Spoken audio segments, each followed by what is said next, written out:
Hello दोस्तों, क्या हाल चाल है आप सभी का। आई होप कि आप अपने अपने लाइफ में मचा रहे होंगे और लाइफ में अच्छा कर रहे होंगे। तो चलिए आज के इस वीडियो में हम करते हैं क्लास 10th फेडरलिज्म पॉलिटिक्स का चैप्टर नंबर 2।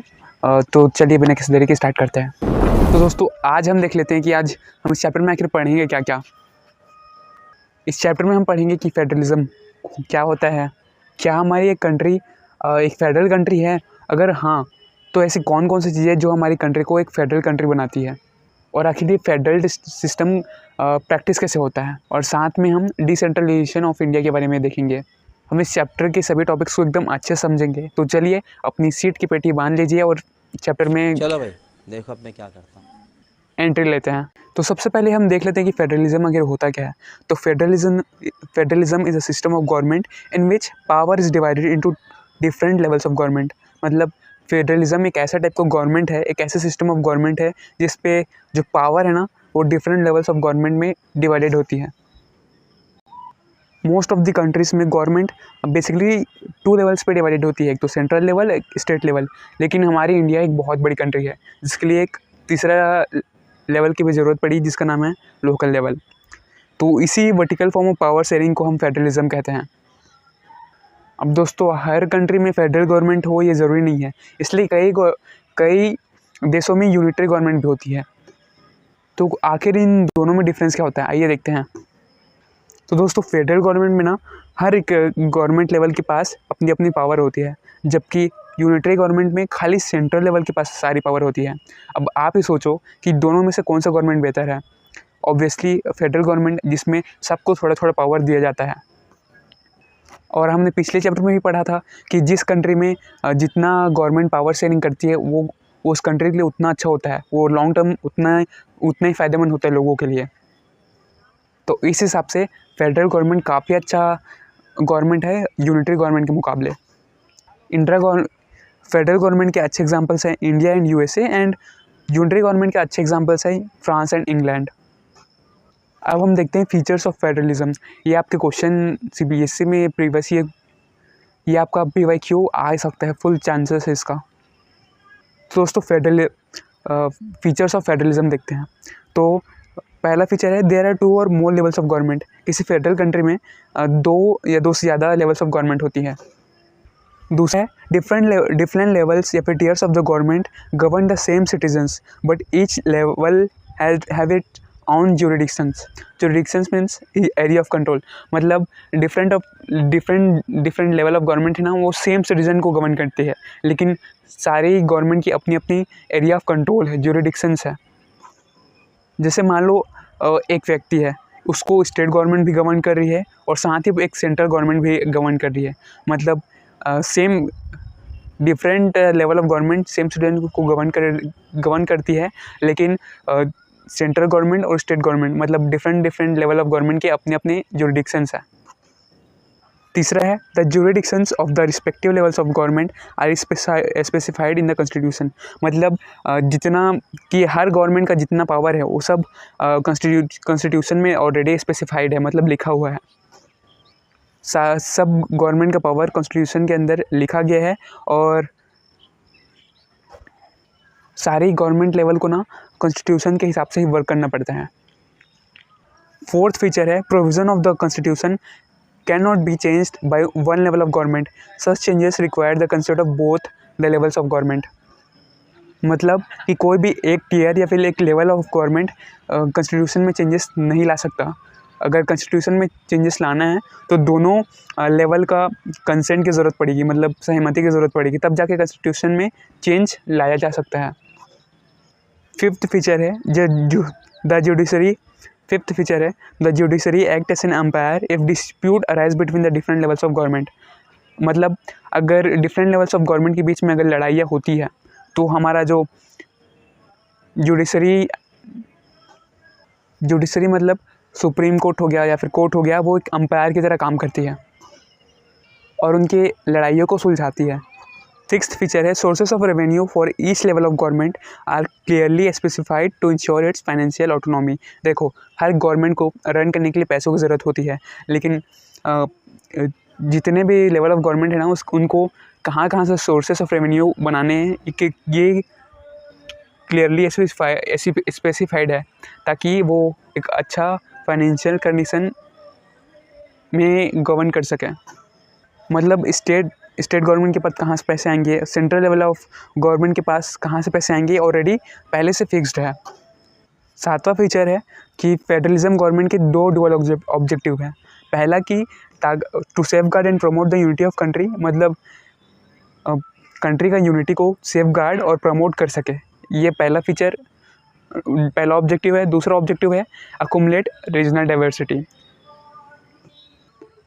मतलब रीजनल डाइवर्सिटी प्रोटेक्टेड रहे और लोग अपने अपने कल्चर को फॉलो कर पाए। मतलब हम किसी भी सिस्टम को आइडियल फेडरल सिस्टम तब मानेंगे जब उसमें दो चीज़ें हो, मतलब पहला म्यूचुअल ट्रस्ट हो और दूसरा एग्रीमेंट टू लिव टुगेदर, मतलब कि वो हमेशा साथ रहेंगे। तो दोस्तों अभी तक हमने देखा कि फेडरलिज्म आखिर होता क्या है। अब हम देखते हैं कि फेडरलिज्म हम किस किस तरह से फॉर्म कर सकते हैं। आखिर फेडरलिज्म फॉर्म करने के कौन कौन से तरीके होते हैं तो देखते हैं। तो फेडरलिज्म फॉर्म करने के दो तरीके होते हैं, पहला कमिंग टुगेदर फेडरेशन, दूसरा होल्डिंग टुगेदर फेडरेशन। तो पहला देखते हैं कमिंग टुगेदर फेडरेशन। तो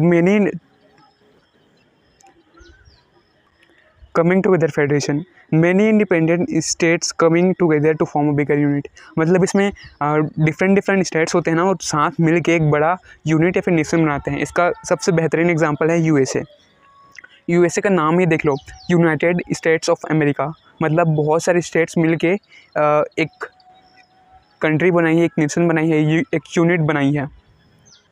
इसमें दोस्तों सारे स्टेट के पास इक्वल पावर होते हैं और पावर ना सब के बीच में बराबर डिस्ट्रीब्यूट हुआ रहता है। इसका और भी एग्जांपल है, एक तो यूएसए हो गया, दूसरा स्विट्ज़रलैंड एंड तीसरा ऑस्ट्रेलिया।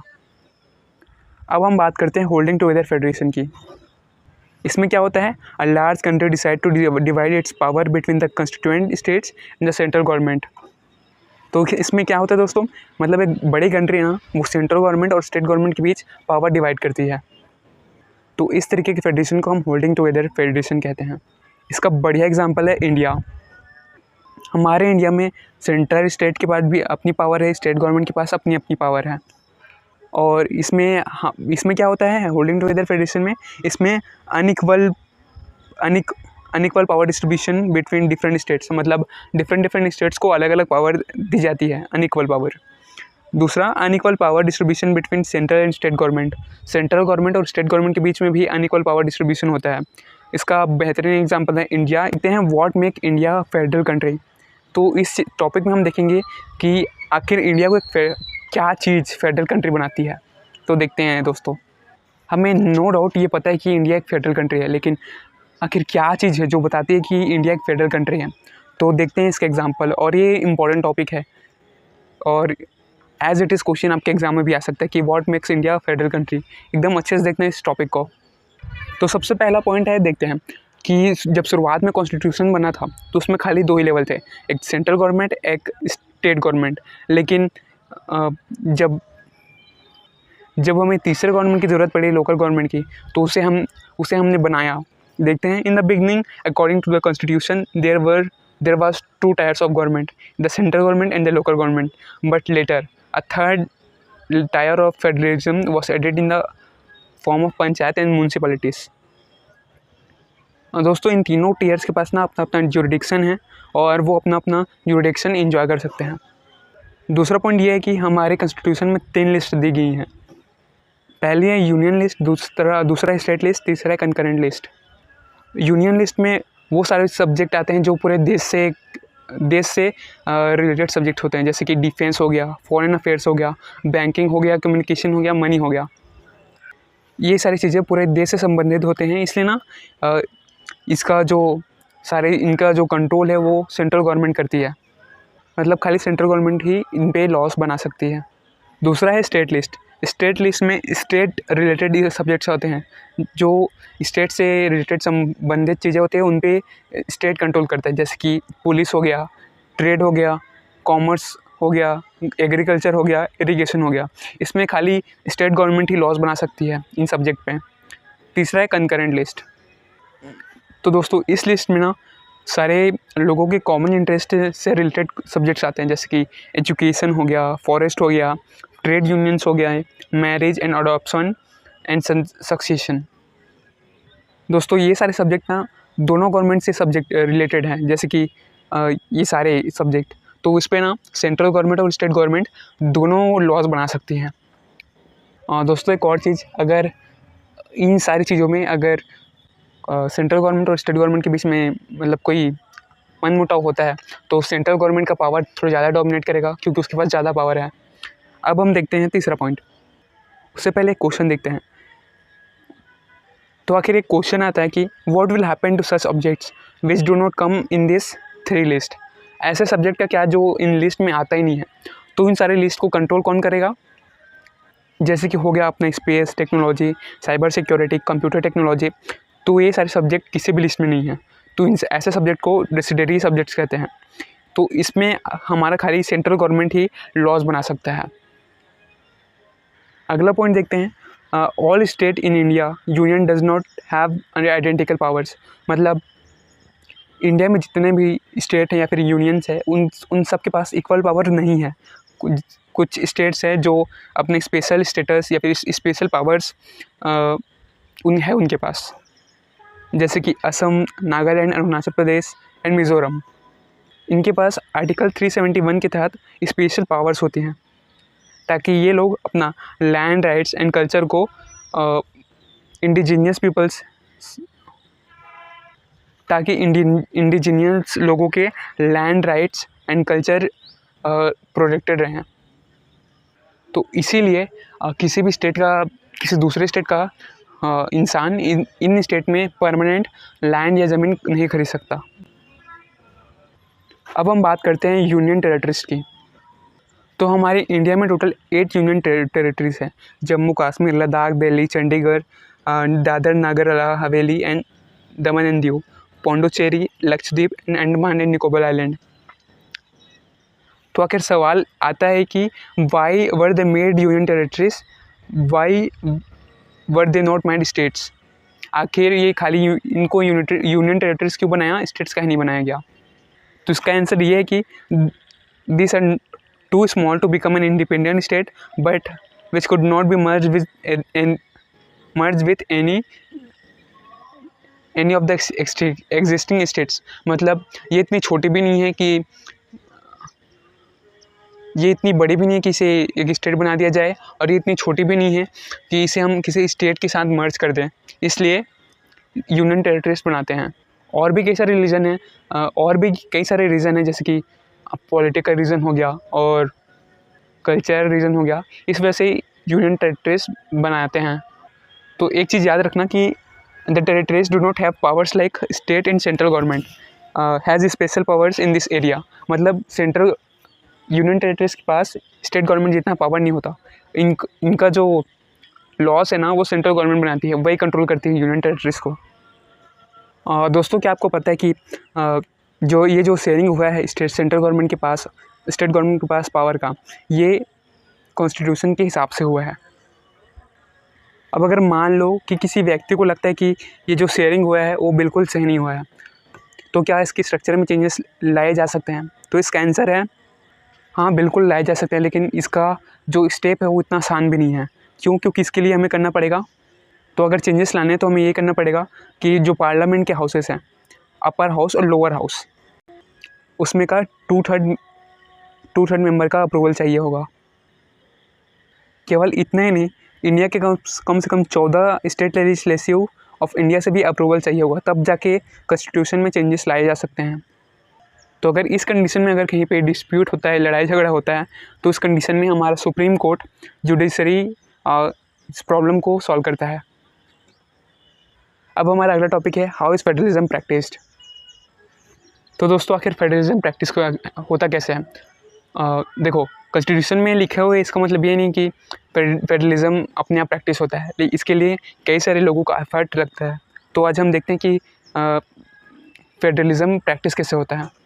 देखो इंडिया एक बहुत बड़ी कंट्री है और इसमें बहुत सारी डाइवर्सिटी है, लेकिन फिर भी हम साथ मिल के एक इस देश में रहते हैं, तो उसका कारण है फेडरलिज्म। तो देखते हैं कि फेडरलिज्म आखिर प्रैक्टिस कैसे होता है। पहला है लिंग्विस्टिक स्टेट्स। दोस्तों अगर हम 1947 के इंडिया के मैप को आज के इंडिया के मैप के साथ कंपेयर करें तो हमें काफ़ी सारे चेंजेस देखेंगे। कई सारे स्टेट्स गायब हो गए, कई सारे स्टेट्स बन गए। आज के टाइम में जो स्टेट्स है वो काफ़ी सारे बातों को ध्यान में रख के बनाया गया है। काफ़ी सारे स्टेट्स ऐसे हैं जिसको भाषा के आधार पे बनाया गया है। तो ऐसे स्टेट्स को हम लिंग्विस्टिक स्टेट्स कहते हैं। तो हमारी इंडियन स्टेट है ना, वो काफ़ी सारे स्टेट्स और लैंग्वेज के बेसिस पे बनाए जाते हैं। तो ऐसे स्टेट्स को हम लिंग्विस्टिक स्टेट्स कहते हैं। तो हम लिख सकते हैं linguistic states are those states which are divided on the basis of language. मतलब ऐसे स्टेट्स जिन्हें भाषा के आधार पे बांटा गया है उसे हम लिंग्विस्टिक स्टेट्स कहते हैं। अब सवाल ये आता है कि लिंग्विस्टिक स्टेट्स बनाने की ज़रूरत क्या होती है। तो इसका रीज़न ये है कि इंडिया में काफ़ी सारे ग्रुप ऑफ पीपल हैं जो अपनी अपनी लैंग्वेज बोलते हैं, डिफरेंट लैंग्वेज बोलते हैं। तो वो एक साथ एक जगह पर खुशी रह पाएँ, इसलिए लिंग्विस्टिक स्टेट बनाते हैं। इससे जो है कंट्री का यूनिटी भी बने रहेगा और कंट्री में जो एडमिनिस्ट्रेशन है वो भी करना आसान हो जाएगा, इसलिए लिंग्विस्टिक स्टेट्स बनाते हैं। सिमिलरली कुछ स्टेट्स को सिर्फ लैंग्वेज के बेसिस नहीं बल्कि उनके कल्चर, एथेनिसिटी एंड जियोग्राफी के बेस पे भी बांटा गया है। जैसे नागालैंड हो गया, उत्तराखंड हो गया, झारखंड हो गया। तो ये जो स्टेट्स हैं ये सारी स्टेट्स हैं उनको उनके कल्चर के हिसाब से देख के बनाया गया है। दूसरा है लिंग्विस्टिक पॉलिसी। दोस्तों, हमारे कॉन्स्टिट्यूशन ने किसी भी लैंग्वेज को नेशनल लैंग्वेज डिक्लेयर नहीं किया है। अगर हमें लगता है कि हिंदी हमारी नेशनल लैंग्वेज है तो हम बिल्कुल गलत हैं। हमारे देश में किसी भी लैंग्वेज को नेशनल लैंग्वेज का दर्जा नहीं मिला है। हमारे देश में लगभग 40% लोग ना हिंदी बोलते हैं, मतलब मेजॉरिटी लोग हिंदी बोलते हैं, पर वो नेशनल लैंग्वेज नहीं। सिमिलरली भारत में 21 भाषाएँ और बोली जाती हैं। तो कुल मिला के टोटल हमारे पूरे देश में 22 भाषाएँ बोली जाती है जिन्हें शेड्यूल लैंग्वेज बोला जाता है। और हम लोग इन 22 भाषाओं में से किसी भी भाषा में अपना एग्ज़ाम दे सकते हैं, क्योंकि हमारा कॉन्स्टिट्यूशन इन सभी भाषाओं को एक इक्वल राइट देता है। हमारे देश की 2 ऑफिशियल लैंग्वेज है, एक हिंदी, दूसरा इंग्लिश। ध्यान रखना दोस्तों, ये ऑफिशियल लैंग्वेज है, नेशनल लैंग्वेज बिल्कुल नहीं है। अब देखो, हमारे देश में एक इंसिडेंट हुआ था, तमिलनाडु इंसिडेंट। देखते हैं इसमें क्या हुआ था। तो 1965 में the use of English was discontinued for official purposes. Non Hindi speaking people start opposing government for this step. मतलब 1965 में ना इंग्लिश का जो यूज़ है उनको रोक दिया गया था, जिसकी वजह से जो नॉन हिंदी स्पीकिंग पीपल्स ना उन्होंने काफ़ी ज़्यादा गवर्नमेंट को अपोज किया था। उनका मानना ये था कि इंग्लिश लैंग्वेज का जो यूज़ है वो कंटिन्यू रहना चाहिए, डिसकंटिन्यू नहीं होना चाहिए, क्योंकि उनको इंग्लिश भाषा को समझना काफ़ी आसान था दूसरे भाषा के मुकाबले। जिसके लिए तमिलनाडु के नॉन हिंदी स्पीकर लोग एक आंदोलन भी करते हैं। तो इसका रिज़ल्ट ये आता है कि सेंट्रल गवर्नमेंट को ये एग्री होना पड़ता है कि इंग्लिश लैंग्वेज का जो कंटिन्यूटी है उसको कंटिन्यूटी को बरकरार रखें, मतलब इंग्लिश का यूज़ जारी रहे। तो इस सब से हमें ये पता चलता है कि फेडरलिज्म को अगर हमें अच्छे से प्रैक्टिस करना है तो हमें हर लैंग्वेज की रिस्पेक्ट करनी होगी, क्योंकि हमारे कॉन्स्टिट्यूशन में हर एक लैंग्वेज को एक इक्वल राइट्स दिए गए हैं। तीसरा है सेंटर स्टेट रिलेशन। तो दोस्तों, बहुत समय पहले से, मतलब हमारे देश के आज़ाद होने के बाद से इंडिया में 1 पार्टी रूल देखने को मिला। मतलब मोस्ट ऑफ द स्टेट्स में सेंट्रल गवर्नमेंट में एक ही पार्टी रूल करती थी, वो है कांग्रेस पार्टी। और गलती से अगर किसी स्टेट में कोई और पार्टी जीत भी जाती थी तो उसे सेंट्रल गवर्नमेंट सप्रेस कर देती थी, मतलब दबा देती थी, मतलब उसे प्रॉपर फंड वगैरह भी नहीं देती थी और उसे कमज़ोर करने का प्रयास करती थी ताकि वो अगली बार वापस इलेक्शन ना दे सकें। तो इस तरह का सिस्टम काफ़ी दिनों तक चला इंडिया में, काफ़ी सालों तक चला इंडिया में। बट फिर 1990 में क्या होता है, कोलिजन गवर्नमेंट के कंसेप्ट आता है। क्यों? क्योंकि कोलिजन गवर्नमेंट में कोई भी सिंगल पार्टी को क्लीन मेजॉरिटी नहीं मिली थी। तो क्या होता है दोस्तों, उस समय कई सारे पार्टी थे, वो together form a collision government at central level. तो उस समय डिफरेंट पार्टी साथ में मिल के एक मेजॉरिटी गवर्नमेंट फॉर्म करती है ताकि वो सेंट्रल में अपनी गवर्नमेंट बना सके। तो इस तरीके से जब कोलिजन गवर्नमेंट बनना शुरू हुए तो सेंट्रल गवर्नमेंट और स्टेट गवर्नमेंट का जो रिलेशन है ना वो काफ़ी अच्छा होने लगा। तो इससे हुआ क्या, तो सेंट्रल गवर्नमेंट वो भी डरने लगी, अगर अगर कोलिजन गवर्नमेंट की ज़रूरत पड़े तो ये स्टेट गवर्नमेंट हमें सपोर्ट नहीं करेगी, इसलिए सेंट्रल गवर्नमेंट और स्टेट गवर्नमेंट दोनों साथ में मिलजुल कर रहने लगी, और आज भी यही हो रहा है। तो इस वजह से सेंट्रल गवर्नमेंट को स्टेट गवर्नमेंट का वैल्यू समझ में आया, और वो दोनों साथ में अब काम करती है। तो हमारा फेडरलिज्म भी यही कहता है कि अगर किसी स्टेट में सेंट्रल गवर्नमेंट और स्टेट गवर्नमेंट के बीच पावर शेयरिंग नहीं है तो वो देश आइडियल फेडरलिज्म नहीं है। एक आइडियल फेडरलिज्म, एक अच्छा फेडरलिज्म हम उसी को मानते हैं जिसमें सेंट्रल गवर्नमेंट और स्टेट गवर्नमेंट के बीच में एक अच्छा रिलेशन होता है। दोस्तों अगला टॉपिक है डिसेंट्रलाइजेशन ऑफ इंडिया। ये इस चैप्टर का लास्ट टॉपिक है। तो डिसेंट्रलाइजेशन का मतलब क्या होता है, आइए देखते हैं। तो डिसेंट्रलाइजेशन का मतलब होता है जब when power is taken away from central and state government and given to local government, it is called decentralization। मतलब जब पावर को सेंट्रल गवर्नमेंट और स्टेट गवर्नमेंट से लेके एक थर्ड लेवल ऑफ गवर्नमेंट, जिसे हम लोकल लेवल ऑफ गवर्नमेंट बोलते हैं, उसे दिया जाता है, तो उसे हम डिसेंट्रलाइजेशन कहते हैं। तो अब सवाल ये आता है कि इंडिया में डिसेंट्रलाइजेशन करने की ज़रूरत क्यों पड़ती है, मतलब लोकल गवर्नमेंट को पावर देने की ज़रूरत ही क्यों थी। तो देखो दोस्तों, हमारी जो कंट्री है इंडिया, वो एक बहुत बड़ी कंट्री है। तो इतनी बड़ी कंट्री में एक छोटे से गांव में क्या प्रॉब्लम है, वहाँ पर कौन कौन से इशूज़ हैं, उन्हें केवल लोकल लेवल ऑफ गवर्नमेंट ही अच्छे समझ सकता है और उन्हें सेटल कर सकता है, क्योंकि लोकल गवर्नमेंट को ही एक अच्छी समझ होती है कि उनके आसपास कौन कौन सा प्रॉब्लम इशू चल रहा है। तो इसलिए डिसेंट्रलाइजेशन का जो कंसेप्ट है वो इंट्रोड्यूस किया गया और लोकल गवर्नमेंट को ही पावर दी गई। हाँ दोस्तों, लेकिन कहने के लिए तो पावर दे दी गई थी, लेकिन एक्चुअल पावर लोकल गवर्नमेंट के पास आई नहीं थी। मतलब डिसेंट्रलाइजेशन उतना इफेक्टिव नहीं हुआ था। लेकिन फिर क्या होता है, 1992 में डिसेंट्रलाइजेशन से रिलेटेड संबंधित कुछ मेजर स्टेप्स लेते हैं। तो कुछ स्टेप्स लिए जाते हैं। पहला स्टेप है constitutionally mandatory to hold regular election at local level. मतलब लोकल लेवल का जो इलेक्शन है ना, वो रेगुलर होने लगे। एकदम इम्पॉर्टेंट हो गया कि लोकल लेवल में भी गवर्नमेंट इलेक्शन करवाएगी। पहले जो इलेक्शन होते थे वो होते थे, लेकिन रेगुलर लेवल पे नहीं होते थे। लेकिन 1992 में ये मैंडेटरी कर दिया गया, मतलब एकदम ज़रूरी कर दिया कि लोकल लेवल में गवर्नमेंट में भी रेगुलर इलेक्शन होंगे। दूसरा स्टेप लिया जाता है बैकवर्ड क्लासेस के लिए। बैकवर्ड क्लासेस जो होते हैं जैसे कि SC, ST, OBC, उनके लिए गवर्नमेंट ऑफिसेस में या फिर गवर्नमेंट इंस्टीट्यूशंस में सीटें रिजर्व कर दी जाती हैं। तीसरा स्टेप लिया जाता है महिलाओं के लिए, उनके लिए भी 1/3 सीट्स रिजर्व कर दिए जाते हैं लोकल गवर्नमेंट के लिए। फोर्थ चेंज ये आता है, एक इंडिपेंडेंट बॉडी बनाया जाता है, स्टेट इलेक्शन कमीशन, जिसका काम ये होता है कि लोकल लेवल पे जैसे कि पंचायत हो गया, म्यूनसिपल, उनकी इलेक्शन को कंडक्ट कराना। फिफ्थ स्टेप ये कर दिया जाता है कि जो स्टेट गवर्नमेंट है वो लोकल गवर्नमेंट के साथ पावर तो शेयर करेगी, साथ ही कुछ रेवेन्यू भी लोकल गवर्नमेंट के साथ शेयर करेगी। तो ये सारी स्टेप्स की वजह से क्या हुआ पता है, हमारा जो लोकल गवर्नमेंट है वो थर्ड ईयर ऑफ डेमोक्रेसी है, वो काफ़ी पावरफुल और इफ़ेक्टिव बन गया। अब हम पढ़ते हैं कि जो लोकल गवर्नमेंट होती है वो कितने टाइप की होती हैं। तो बेसिकली टू टाइप की होती हैं। पहला है रूरल लोकल गवर्नमेंट, दूसरा है urban local government. Rural local government को पंचायती राज भी बोला जाता है और अर्बन लोकल गवर्नमेंट को म्यूनसिपैलिटीज़ भी बोला जाता है। तो सबसे पहले हम बात करते हैं रूरल लोकल गवर्नमेंट की, यानी कि पंचायती राज के बारे में। तो दोस्तों, जो अलग अलग गांव होते हैं उनमें होता है ग्राम पंचायत। ग्राम पंचायत एक सिंगल गांव का भी हो सकता है, या फिर 2-3 छोटे छोटे गाँव का भी एक ही ग्राम पंचायत होता है। तो ये जो ग्राम पंचायत होता है उसमें कई सारे वार्ड मेंबर को इलेक्ट किया जाता है। सरपंच जो होता है वो हेड होता है पूरी ग्राम पंचायत का, और इनके पास सरपंच के पास डिसीजन होता है।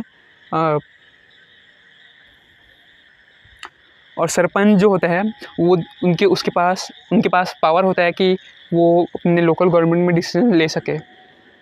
तो दोस्तों, ऐसे ही अलग अलग ग्राम पंचायत को मिलाकर एक पंचायत बनती है, जिसको हम बोलते हैं पंचायत समिति, जिसे ब्लॉक समिति या मंडल समिति भी बोला जाता है।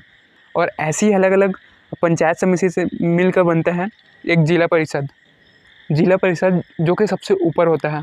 अगर हम पंचायती राज का एक स्ट्रक्चर बनाएं तो वो कुछ इस तरीके से दिखेगा।